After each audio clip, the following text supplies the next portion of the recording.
Bem-vindo ao Mente Empreendedora, com William Câmara e Gustavo Oliveira. Seja bem-vindo a mais um episódio da Mente Empreendedora, a mente do líder do futuro. Eu sou William Câmara e hoje eu estou aqui com o Renato Avelar, que é cofundador e co-CEO do grupo A&H, com clientes em mais de 22 países e alguma das maiores empresas líderes de segmento do mundo. Tudo bem com você, Renato? Tudo ótimo, William. Muito obrigado pelo convite. É uma honra estar aqui num podcast tão renomado. Obrigado aí pela sua presença, vai ser muito divertido. Dei uma espiadinha aqui no seu currículo, estou super curioso para entender aí as suas empresas e também um pouquinho dessa mente que criou empresas tão fantásticas aí com clientes em 22 países, com empresas com nomes que você comentou comigo de marcas que eu fiquei impressionado e quero saber o que você faz. Renato, você poderia fazer uma breve apresentação, até para a nossa audiência conhecer um pouquinho sobre você? Perfeito. Então, primeiro sobre mim, depois sobre o grupo, é isso? Exato. Maravilha. Bom, eu sou administrador de empresas, então sempre quis ser empresário desde novinho e foi esse curso que me trouxe a cabeça de management. Se você é um empresário, você precisa aprender a gerenciar o seu negócio, então desde cedo esse foi o meu interesse. Depois eu fiz, acho que por volta de umas 20 ou 30 especializações internacionais na área de digital ao longo da carreira e sou pós-graduado pela USP em Ciência de Dados e Inteligência Artificial. Então, hoje, é uma das grandes vertentes do grupo, essa parte de tecnologia e soluções desenvolvidas com AI First. Então, a gente codifica soluções através de AI, constrói soluções de tecnologia com AI e tem motores de AI que, inclusive, são core, né? Tem startups que são praticamente 80% do engine, do motor do produto aqui, em inteligência artificial. Que legal, que currículo, hein? Uma experiência não só de gerenciamento de empresas, mas também de digital mesmo, né? Que hoje tudo funciona no mundo digital. Se você não tem uma mínima formação ali, você está atrasado, né? De alguma forma, né? Exatamente. E sempre busquei Renato, muito bench internacional. Então, eu tive carreira executiva numa multinacional de tecnologia brasileira. Eu fui responsável pela operação dessa companhia na Europa, na Índia e no norte da América Latina. Então, eu cuidava do programa de Strategic Alliances e todo o ecossistema de parceria foi minha responsabilidade. Então, lá eu ganhei profundo conhecimento em tecnologia e negócios internacionais. Então, foi isso, inclusive, que facilitou para a gente conseguir clientes fora do Brasil. que legal. É nada como ter contatos, né? Eu acho que os cursos hoje em dia eles não passam só conhecimento, mas networking. Eu acho que isso faz muita diferença. Você com certeza sabe do que eu estou falando. Hoje você está num grupo com outro tipo de pessoas, com um nível de pessoas diferente do seu, né? Que complementam a sua experiência. É muito interessante, porque você aprende muito mais rápido. Não dá tempo, numa vida só, você aprender tudo sobre empresas, tecnologia, gerenciamento da empresa, conhecer sobre pessoas. Tem coisas que você tem que trocar, tem que delegar esse aprendizado, né? Foi por isso que eu fundei uma empresa de gestão de pessoas, para ajudar um líder a gerir as pessoas, porque às vezes o líder ele faz muito bem a parte dele, a parte de gerenciamento do negócio, de conhecer o negócio, ele conhece muito bem a parte técnica, ele gosta de pessoas, mas ele não dedicou os últimos 20 anos para gerir pessoas. E aí nós criamos uma empresa que chama Upskill Platform, que mentora líderes para que eles possam resolver esse problema de gerir pessoas, né? Para que não fique uma coisa a acaso, você delega para alguém profissional mesmo a fazer isso. Depois eu falo um pouquinho mais da Upskill. Primeiro eu queria conhecer, Renato, um pouquinho sobre a sua mente. Você trouxe aí uma formação fantástica, tanto técnica quanto na parte de gerenciamento, de administração. Eu queria entender, assim, das suas habilidades como empreendedor, o que você considera duas das suas melhores ou maiores habilidades como empreendedor que fez você ter o sucesso que você tem hoje? Bom, a primeira é vendas. Eu me considero um exímio vendedor. A minha carreira sempre foi de negócios e quando você é um cara de vendas, você tem 50% dos skills que um CEO precisa ter, né? Porque 50% dos problemas de uma empresa você resolve com uma boa venda, né? Não tem dor que uma boa venda não cure, não é mesmo? Eu acho que esse Verdade. se eu puder deixar aqui, né, para quem escuta uma dica de carreira, trabalhe pelo menos uns 2, 3 anos na área de vendas, porque você aprende a escutar o cliente, você aprende do teu mercado, do negócio, você faz network, conhece muitas pessoas, e isso ajuda a girar a roda, né, a engrenagem que faz o negócio acontecer. E Venda, sem dúvida, é uma habilidade que ou você treina ou você treina. Não tem como você não ter essa habilidade de saber vender, né? Como você disse, de escutar as pessoas, de entender a verdadeira necessidade, ao invés de ficar empurrando alguma coisa. Então, fantástico. Que legal que você considera essa uma habilidade diferencial para o teu sucesso. Qual outra, Renata? bom, além de vender, acho que como na função de CEO do grupo, a gente precisa entender principalmente as nossas limitações. Acho que 50% do que o CEO tem que saber é o que ele não sabe fazer bem, né? Então, quando a gente montou a nossa estrutura societária, nós temos um corpo de sócios multidisciplinar. Eu sou um cara um pouco canivete suíço, né? Então eu sei programar, mas eu não programo no meu dia a dia, entendo, fiz minha pós-graduação em vários cursos de tecnologia, então eu sou um cara técnico, consigo desenhar software, desenhar sistemas para atender as necessidades dos nossos clientes. Então esse skill técnica profunda eu tenho, né? Acho que isso é um dos diferenciais, porque o nosso business é um business de tecnologia. Então, a partir do momento que eu resolvi empreender nesse cenário, eu preciso ajudar CTOs a tomarem decisão, CIOs a tomarem decisão e também explicar tudo isso de uma maneira muito simples, né? Então, tem que saber falar sobre modelo de inteligência artificial generativa para uma criança de 4 anos entender como que funciona. Porque às vezes você vai falar com um CEO que tem 60 anos, 70 anos e ele não faz a menor ideia do que termos difíceis, né? Então, hoje, teve uma época que a gente aprende na carreira de vendas que falar bonito agrega valor e vende mais, né? Só que no mundo da tecnologia pode virar papo de alienígena. Então eu tento fazer exatamente o inverso disso.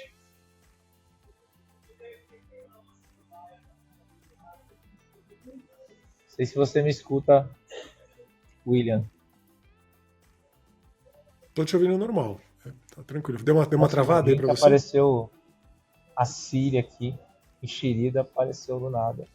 Alguma palavra que eu falei. Às vezes clica aí. Não, eu falei alguma palavra, ela achou que eu chamei, tá?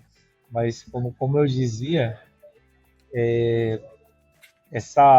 dizer palavras muito complexas dificultam a compreensão, né? Então, quando a gente fala para CEO, precisa falar sobre resolução de problema. Por mais que o meio técnico tenha palavras, jargões técnicos, eu evito utilizar no dia a dia e construir, por exemplo, o meu time de vendas, eu falo para as nossas vendedoras assim, ó, sabe como é que você monta um banco de dados? Escreve um pedido de padaria como fosse uma nota fiscal. Aí você coloca item, pão, leite, ovos. Aí aqui você vai colocar valor, né? Você vai colocar as informações de quantidade. Isso é um banco de dados. Então, se você escrever isso no papel, esse é o primeiro banco de dados que você lidou na sua vida. Um pedidinho de padaria. Que você vai armazenar vários pedidinhos num lugar, numa estrutura que já é o formato da padaria. Isso é um banco de dados físico que existe desde que o mundo é mundo.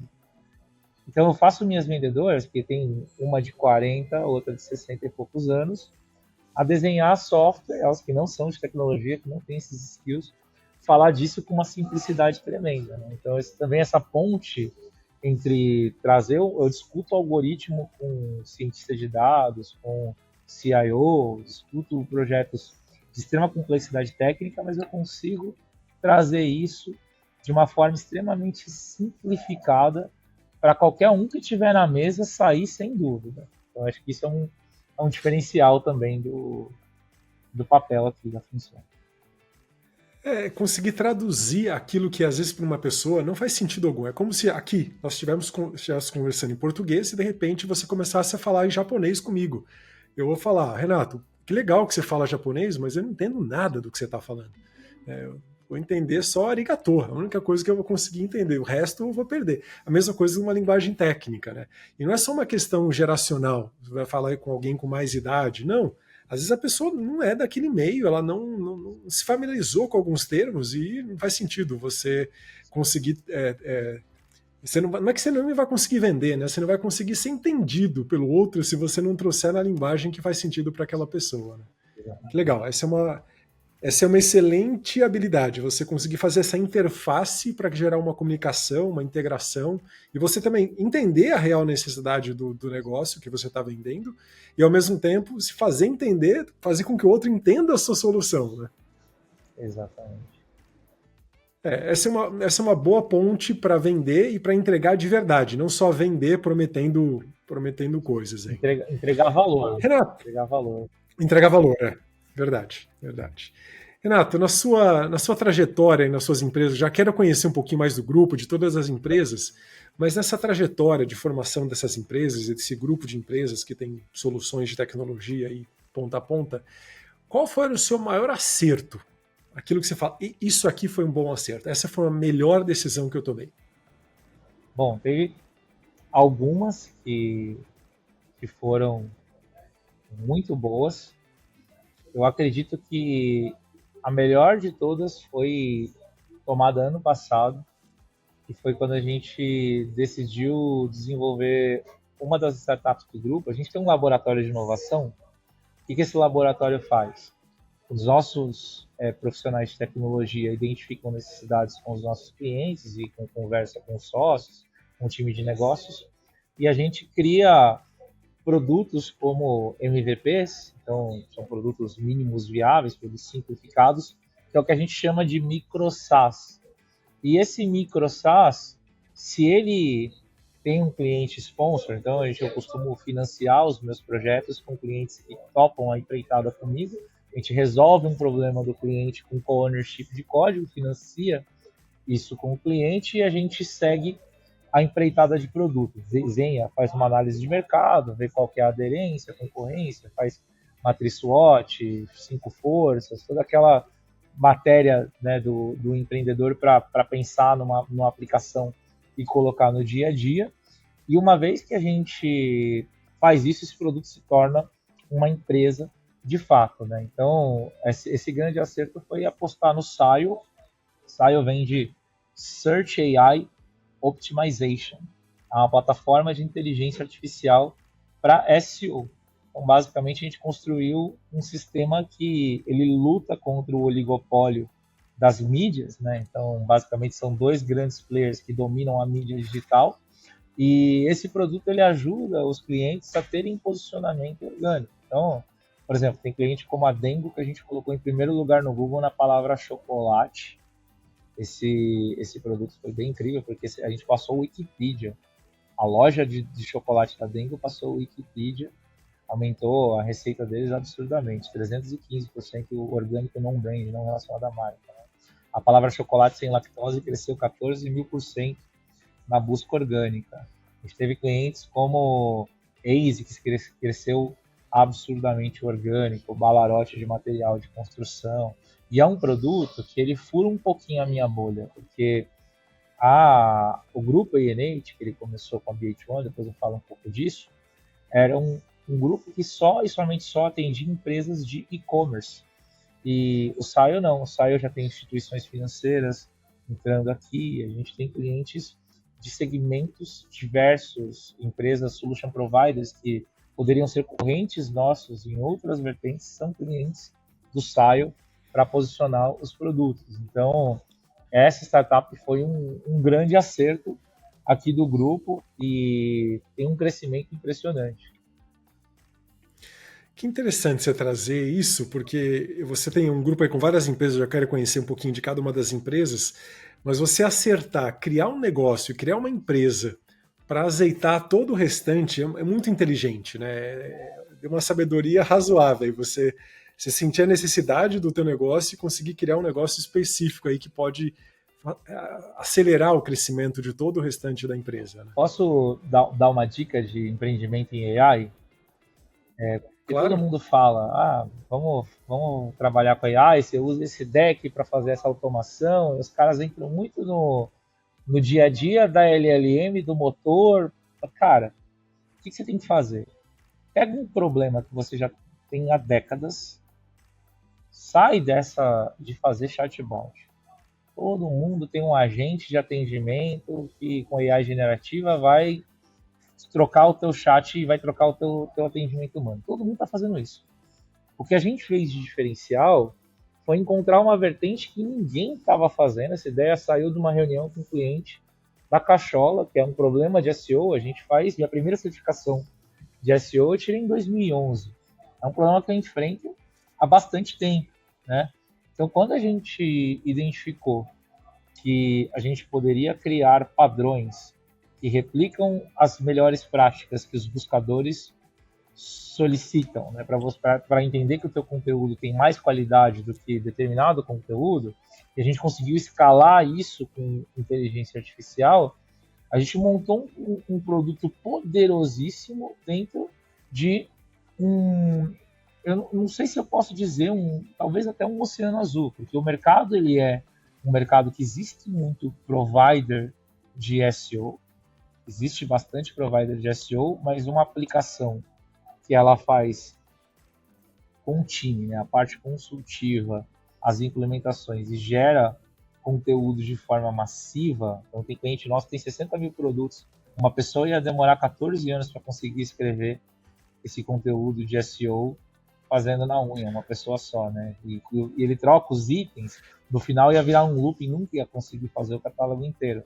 Agora é possível com esse tipo de aplicação. Então, basicamente, a gente olhou para um problema que a gente já tinha, criou formas e processos para replicar e escalar, automatizar isso e gerou valor. Mas para essa startup sair, a gente cometeu vários erros aqui, né? Antes disso, a gente implementou, desenvolveu sistemas que não deram payback, a gente investiu em aplicações que não tiveram aceitação no mercado, em áreas, a gente montou uma área enorme de ciência de dados, ela não teve a aderência que a gente imaginava, então a gente tem ainda essa área, mas ela é bem menor no faturamento do que a gente esperava. Então teve uma série de erros, mas essas tentativas, né, que é o que a gente chama de short bids, né, as apostazinhas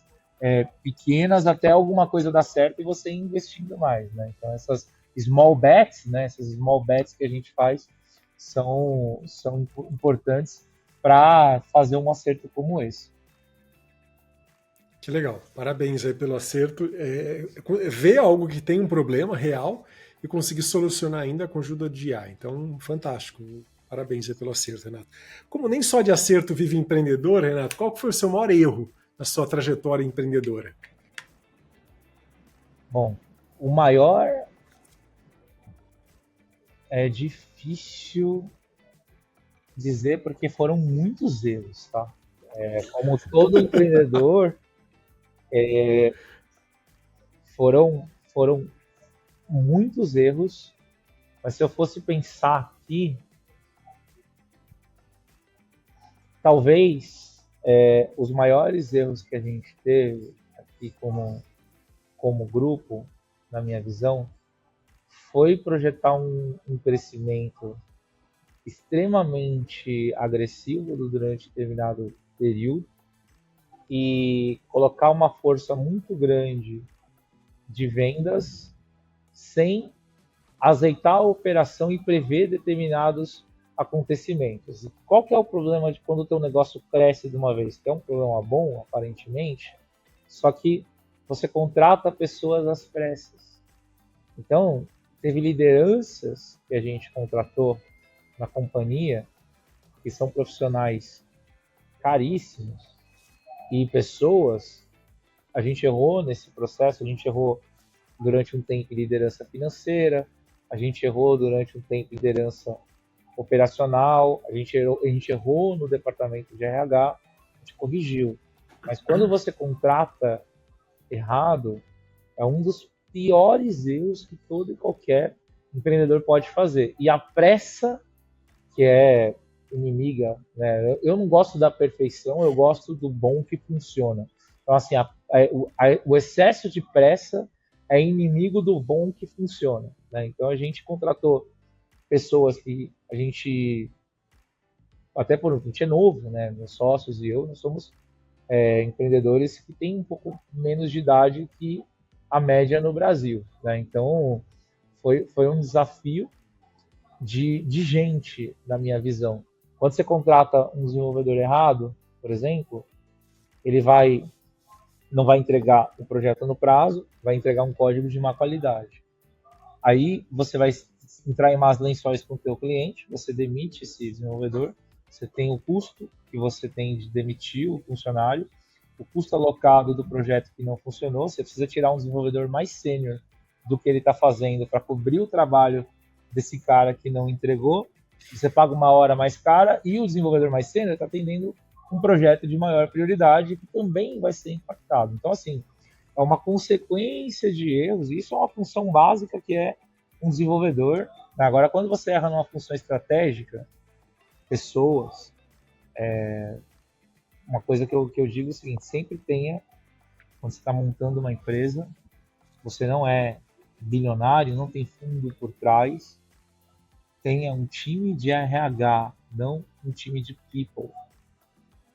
Porque o time de people, o que a pessoa quer? Benefício, quer ficar pensando em festa, agenda, do não sei o quê.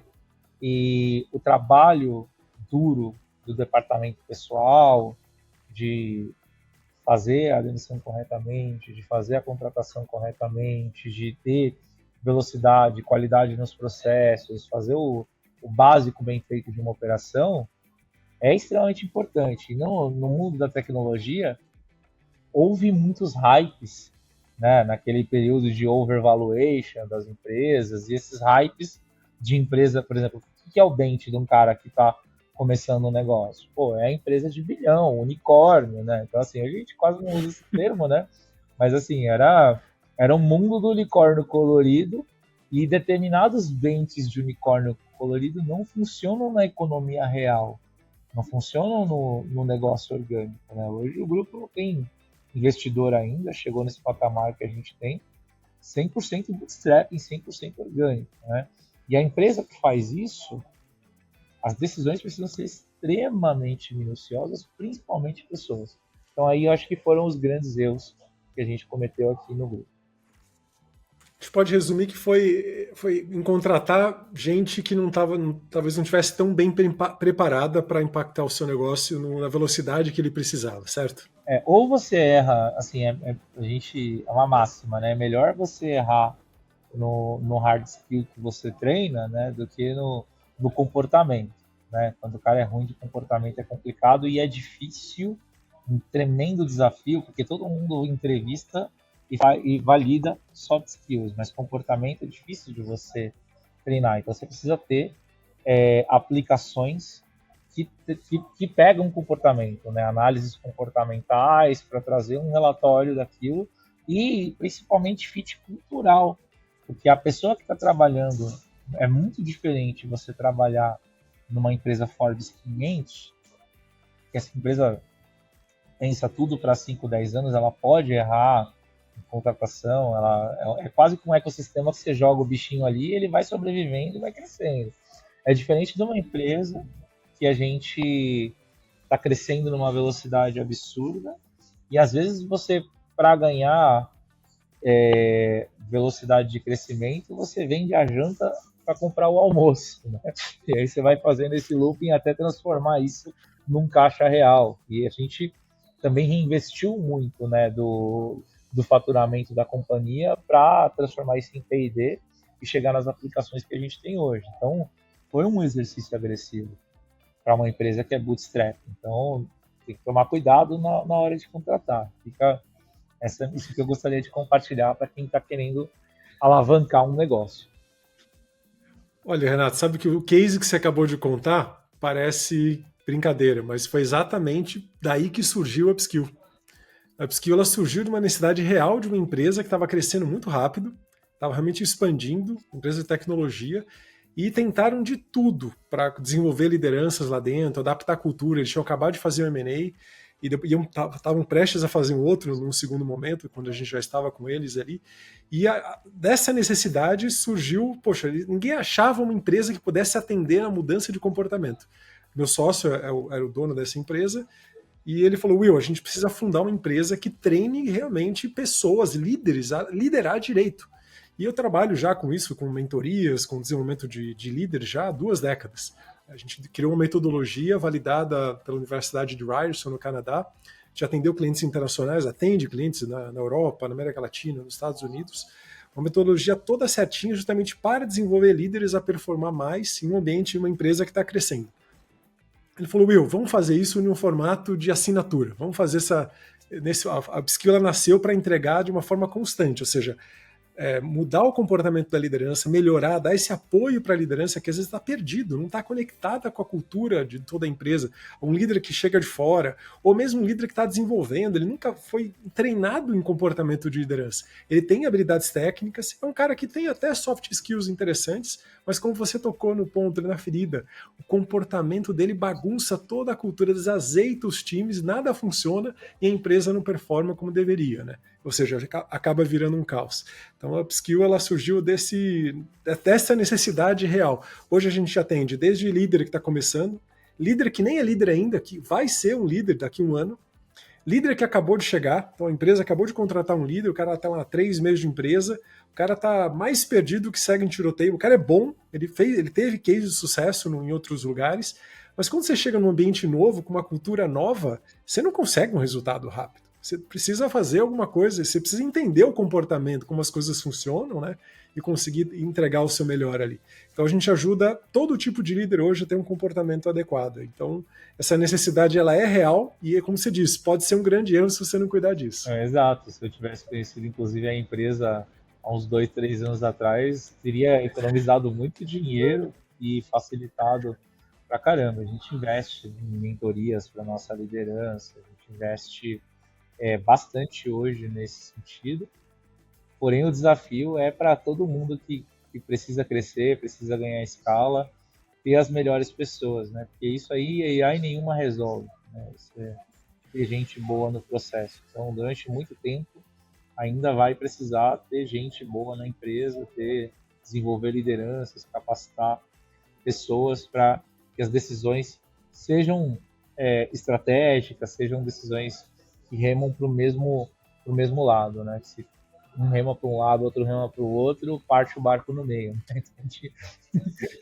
Vira uma batalha de egos, né? Eu sei mais que você, não, esse caminho é melhor que o meu, que o seu, então vamos seguir assim, aí não funciona. Aqui a gente, essa questão com cultura, a gente tem uma cultura colaborativa aqui. Então as áreas têm muito pouco atrito e a gente evita essa questão de ego. Uma frase que eu gosto de dizer é que ego corporativo é o câncer do mercado. Tem muita empresa que afunda por causa de ego de C-level, por causa de ego de liderança. E no final, o que precisa é resolver o problema e as áreas facilitarem uma para outra, porque se a empresa performa legal, todo mundo é beneficiado. Agora, quando a empresa vai mal, vai ter corte em tudo qualquer lugar, né?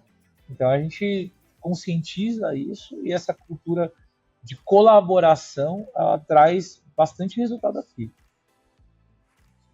Legal. Que bom que essa colaboração acontece. Isso ainda mais hoje, com muita gente trabalhando de forma híbrida ou remota 100%, isso faz toda a diferença. Se não tiver todo mundo remando na mesma direção, a empresa ela acaba patinando.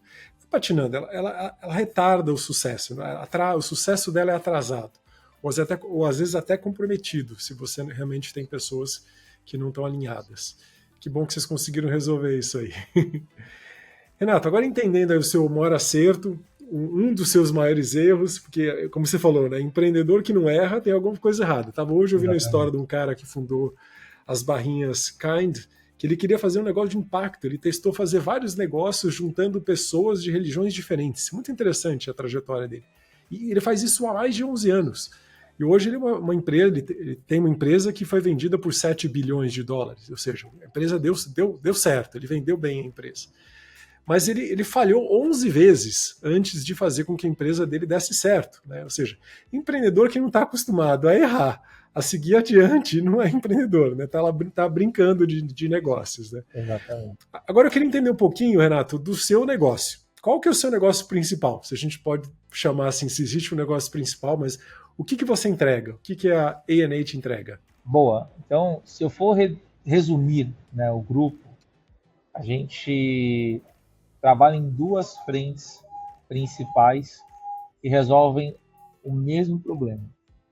A gente diversifica canais de aquisição de tráfego, então isso reduz o custo de aquisição de cliente e aumenta o lucro das companhias, porque a gente desvia do oligopólio da mídia, né? Então existem duas empresas que fazem praticamente a mídia dos e-commerces, do digital, e a gente ajuda a diluir esse investimento em canais alternativos. Então metade do grupo faz isso, e a outra metade do grupo cria canais. Então a gente implanta e-commerce, desenvolve sistemas sob medida para os nossos clientes, que normalmente são transacionais, interfaces para que os clientes tenham uma melhor experiência de compra. E no final existe uma ciência por trás chamada CRO, que é Conversion Rate Optimization, ou otimização da taxa de conversão, que faz com que o cliente venda mais com menos. Não deixa de ser a otimização do custo de aquisição de cliente. Então, ou a gente diminui o custo de aquisição de cliente, ou a gente otimiza para que o negócio dos nossos clientes seja mais lucrativo. Então, basicamente, todas as empresas que a gente tem, elas acabam chegando nessa massa. Que legal, porque você está mexendo direto com a fonte de crescimento da empresa. Hoje, na minha empresa mesmo, se eu não consigo adquirir novos prospects para a gente poder vender, a gente não cresce, não tem jeito, não tem mágica, né? Então você é a comidinha para o crescimento da empresa ali. Todo negócio ele precisa de novos clientes, precisa trazer clientes de diversas formas, e a forma mais metrificável é o processo online. Quando você faz, por exemplo, é comum quem trabalha há mais tempo com mídia TV, né? Não sei se você provavelmente teve a oportunidade de assistir aquela série Mad Men, né? Ela retrata muito bem o que era o cenário da publicidade antigamente. E falava, olha, eu anunciei nesse canal, etc. E eu sei que 50% do que eu faço de investimento deu resultado, mas eu não sei qual 50% que é. E isso digital, ele muda um pouco essa perspectiva. E basicamente as empresas que a gente tem aqui, elas otimizam esse processo. Você qualifica muito mais o resultado que você quer ter. Você não abre, né? Você nicha e consegue falar direto com aquela pessoa, né? Renato, você comentou que tem clientes em 22 países, você atende grandes marcas aí, líderes do segmento na área. Você atende algum segmento específico? É serviço, é produto, alguma coisa específica, ou você atende qualquer segmento? A gente tem de maiores players segmento esportivo como Nike, ASICS, maiores líderes de computador como Acer, Asus. A gente tem empresas de segmentos diversos. Eu tenho até cemitério online aqui no grupo como cliente. Então, instituições financeiras, assim, é um tremendo desafio, porque eu tenho de tudo. Renato, quantos clientes você tem de beleza? Tem pelo menos grandes, assim, uns 7, 8 de beleza. Fashion deve ter uns 20, 30. Então, quando a gente vai separando a vertente de segmento, é segmento pra caramba. De tudo aqui, desde que seja estratégia de digital dessas companhias. Eu pergunto porque você tem uma sacada muito boa, você consegue trabalhar numa área muito interessante que é conseguir qualificar a mídia ali para que o cliente consiga ter mais gente para vender. E às vezes alguém está ouvindo a gente aqui e fala, poxa, talvez eu precise disso, mas será que ele atende meu segmento? Então significa que você atende qualquer segmento. Praticamente. Então, praticamente qualquer coisa. Vou conversar. Se tem um site, pode ser meu cliente. Tá, perfeito. Então nós vamos conversar porque isso também me interessa. Expandir clientes também é interessante para a gente, vai ser interessante. E o que você vê? A inteligência artificial, você falou que você estudou a inteligência artificial, você já trabalha com isso há bastante tempo. O que você vê aí com relação. Não é uma previsão, mas o que você enxerga de mudança na forma de trabalhar, de fazer negócios, como você está fazendo, para os próximos anos, Vamos lá, com o uso da inteligência artificial? essa é uma pergunta de milhões, né? Porque basicamente a inteligência artificial, ela, inclusive foi uma das últimas entrevistas que eu fiz com a CNBC, foi exatamente essa pergunta que eles fizeram de visão de futuro com AI, né? O que acontece? Hoje, a inteligência artificial é um tema estratégico a nível de país. Então, por exemplo, Estados Unidos e China estão numa briga por inteligência artificial que é análoga a uma indústria bélica. Então, por exemplo, quando os Estados Unidos queria desenvolver um caça novo, que ele dependia de insumos da Rússia, fazia empresa de fachada para comprar os produtos, para desenvolver aquele caça na surdina, para ninguém entender o que eles estavam fazendo. Inteligência artificial, eles não estão vendendo chips, estão boicotando a entrega de determinados fatores de tecnologia, porque os governos sabem que o país que for mais bem desenvolvido com inteligência artificial vai ter vantagem macroeconômica. Então é análogo à indústria bélica e inteligência artificial vai ser em algum momento, já é, né, mas vai ser muito mais usada, inclusive, na indústria bélica. Então existe uma nova economia, que já é uma nova economia. Então, por exemplo, hoje eu posso dizer que uma boa parte, não tenho um número exato de cabeça, mas uma boa parte do ARR, né, do Annual Recurring Revenue do grupo já vem puramente de inteligência artificial. Então, o que isso impacta na vida das pessoas? Primeiro, vai ter gente que vai ficar sem emprego por causa da inteligência artificial? Com absoluta certeza. Isso é um fato. E se você não quer, né, profissional médio que não quer ficar sem emprego, aprende a empregar a inteligência artificial primeiro. Quando você domina a inteligência artificial, você usa ela a seu favor, você cria instâncias de você, se escala e você mitiga muito esse problema. Então todo mundo utilize inteligência artificial no dia a dia. É melhor você se unir, né? Se não pode vencê-los, né? Junte-se a eles. Então, seja unido à inteligência artificial e aprenda como isso pode otimizar o teu processo. E se você for criativo e rápido, você ganha dinheiro com isso. Falando da mudança no dia a dia, especialistas de prompt são uma nova profissão. Desenvolvedor é o novo datilógrafo, né? Então, assim, quem que é datilógrafo hoje em dia, né? Na verdade, o skill do desenvolvedor, que ele tem que ser melhor do que nunca, é o skill de algoritmo, de resolução de problema, de entendimento de contexto de negócio. Então, o desenvolvedor, eu imagino que ele vai remar para um business analyst. O desenvolvedor, ele vai entrar um business analyst, ele vai se tornar um cara de produto, de projetos, com uma skill mais técnica. Então, ele vira uma pessoa que chancela e ajuda a inteligência artificial. Quando você está desenvolvendo uma aplicação AI First, você tem conversas, discussões com a inteligência artificial sobre o melhor caminho para fazer uma aplicação. Então, isso no mundo da tecnologia já existe, já é a nova realidade. Então, inclusive, as aplicações aqui, a gente usa documentação 100% AI First e desenvolvimento já é 50% AI First aqui no grupo, quando a gente vai fazer novas aplicações. Então, isso já muda aqui.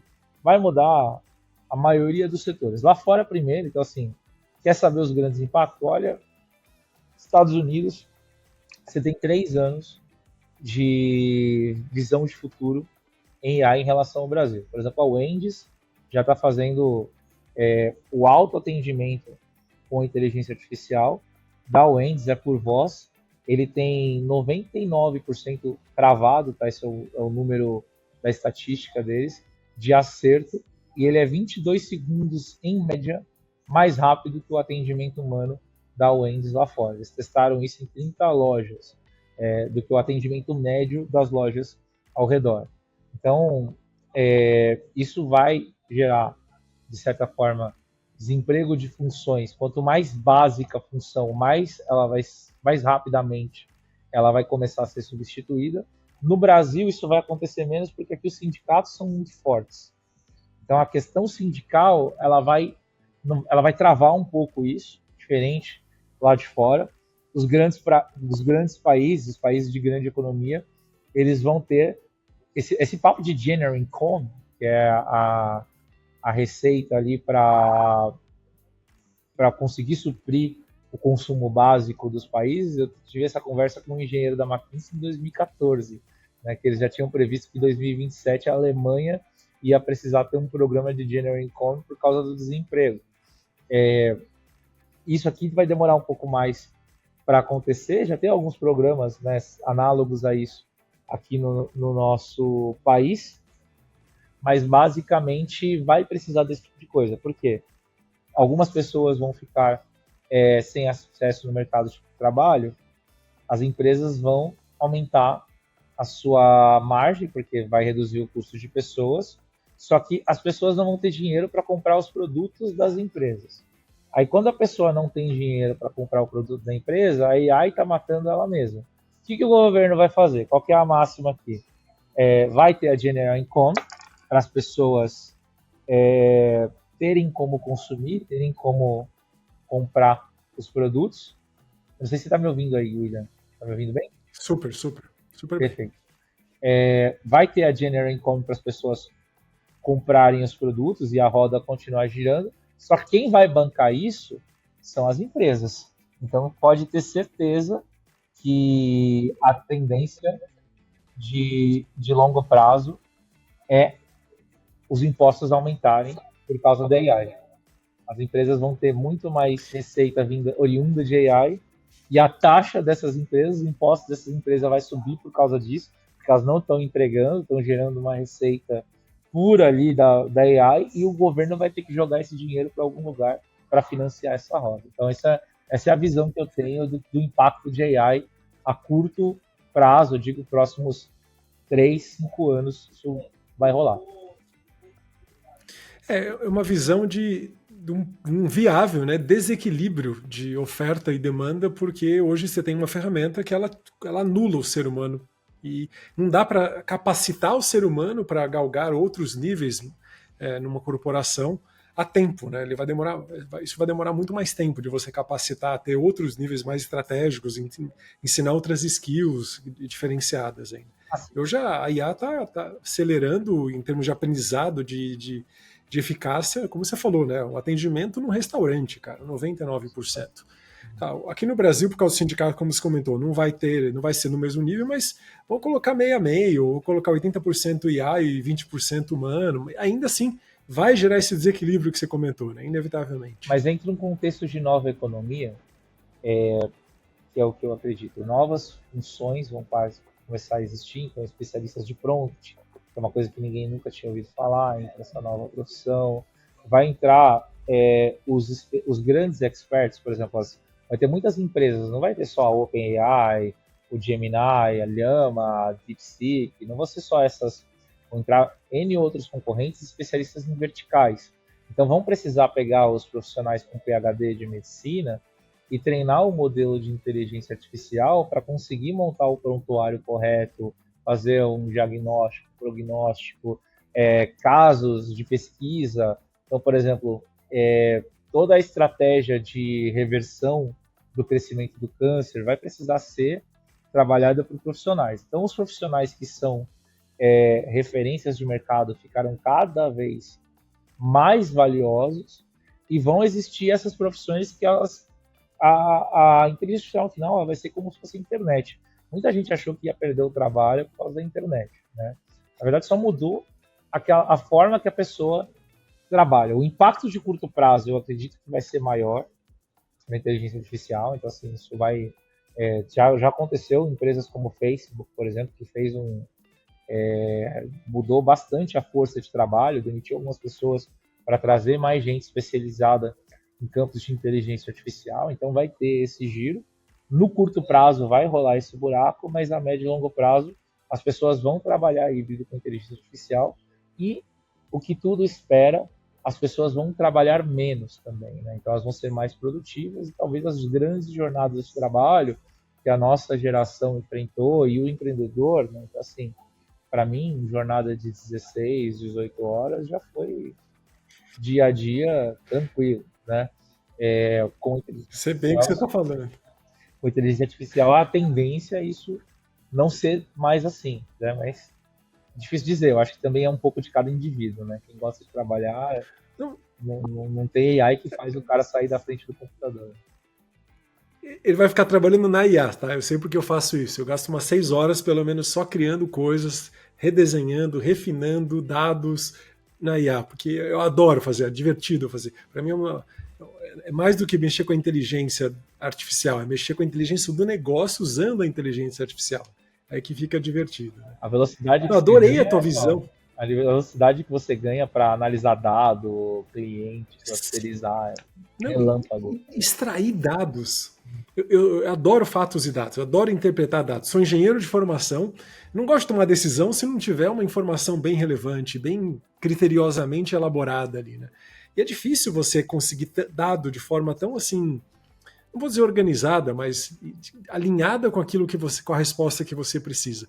E hoje você consegue, você acha tudo que é fonte, você consegue extrair dados de vídeos, consegue extrair coisas, agulhas em palheiros hoje com IA. Então isso facilita muito o trabalho de tomada de decisão, de criação de novos produtos, de refinação da sua própria IA. Hoje na Upskill a gente tem um mentor virtual, temos vários mentores virtualizados com IA, que a gente está sempre refinando dados, captando dados desses mentores para conseguir alimentar o mentor virtualizado desse mentor real, né? E é muito interessante você fazer essa brincadeira de dado e colocar dados dinamicamente, a IA já está apta a entregar aquela informação quase em tempo real. É fantástico, muito divertido. Exatamente. Sabe uma coisa legal para fazer? Um joguinho que eu gosto de fazer é viabilidade de BP. Então, assim, todo dia eu vejo uma ideiazinha, cara, sei lá, acelerar o processo de fila de fast food a desenvolver algum tipo de inovação. E aí você coloca a inteligência artificial, você coloca o quanto tem de custo ali estimado, pede para ela te ajudar, quanto tem de receita e manda ela fazer a interest rate, trazer a taxa de atratividade do negócio, né? Fazer o PL para você depois ali de 5, 10 anos. E eu fico brincando de fazer uns BPzinhos para ver que modelos de negócio são mais atrativos. Pô, é legal pra caramba, cara. Pra quem tá pensando em ter alguma ideia de negócio, usa AI que fica mais lúcido. Eu gostei. No caminho para seguir. Eu me lembro uns 15 anos atrás, quando eu fiz meu primeiro MBA, fazendo o business plan da empresa que eu ia abrir ainda. Então, uma confusão geral, acabou não saindo nada daquilo. Hoje, acho que a gente tem mais dados, mais informações para chegar, ela conseguir criar, projetar dados que a gente nem tem ideia de que seriam úteis ali. Né? Boa sacada. Renato, foi muito bom conversar com você, adorei te conhecer o teu negócio, entender como você pensa, como você funciona, adorei a sua visão de futuro da IA, nunca tinha ouvido isso que você acabou de trazer, para mim foi bem inovador, mexeu aqui, obrigado pela visão. Se você quiser deixar algum recado final para quem está ouvindo a gente, hoje nós temos empreendedores e empreendedores que nos ouvem, tanto quem está começando como quem já está fazendo um negócio, já está tocando um negócio. E a vida do empreendedor é um pouco solitária, de certa forma, né? Você sabe bem como é. E conversar com outras pessoas, ouvir opiniões, visões de outras, alimenta, dá um gás, fala, eu não estou sozinho nessa, tem um cara com a mesma dor que eu. Então, se você tiver algum recado final para quem nos ouve, será interessante. Boa. Bom, os primeiros anos de um negócio, você se esforça para ter uma mente lucrativa, porque o negócio normalmente não dá lucro, principalmente quando você está... Se você é investido, menos ainda, se você é orgânico, tem que dar o mínimo de lucro, senão você deixa de existir, né? Você vai se endividando. Mas no começo o negócio ele é duro para todo e qualquer empreendedor, salvo raras exceções. Você cria uma mentalidade lucrativa para depois deixar o seu negócio lucrativo. Toda vez que você chegar no final do exercício, um ano complicado, com o Brasil, com as perspectivas do jeito que está, um monte de má notícia de uma série de lugares, pensa no impacto que o teu negócio está gerando para as pessoas que trabalham com você, os seus colaboradores, para os seus clientes e toda a cadeia de valor que você construiu. Porque no final é isso que importa muito mais do que dinheiro, é isso que vai se tornar o seu legado. E principalmente se o teu negócio estiver alinhado com o seu propósito. Se não estiver alinhado com o seu propósito, é interessante rever o seu negócio. Bom, isso vai tirar o peso de muito empreendedor que nos ouve, viu? E se você que está ouvindo a gente tiver alguma pergunta para mim ou para o Renato, só deixar aqui nos comentários que vai ser um maior prazer responder. Renato, novamente, obrigado pela participação, obrigado pelas suas palavras, pelo seu conhecimento, foi muito bom te conhecer. Espero que a gente venha se falar numa próxima oportunidade. Excelente, William. Muito obrigado. Novamente é um prazer participar e conte conosco sempre que necessário.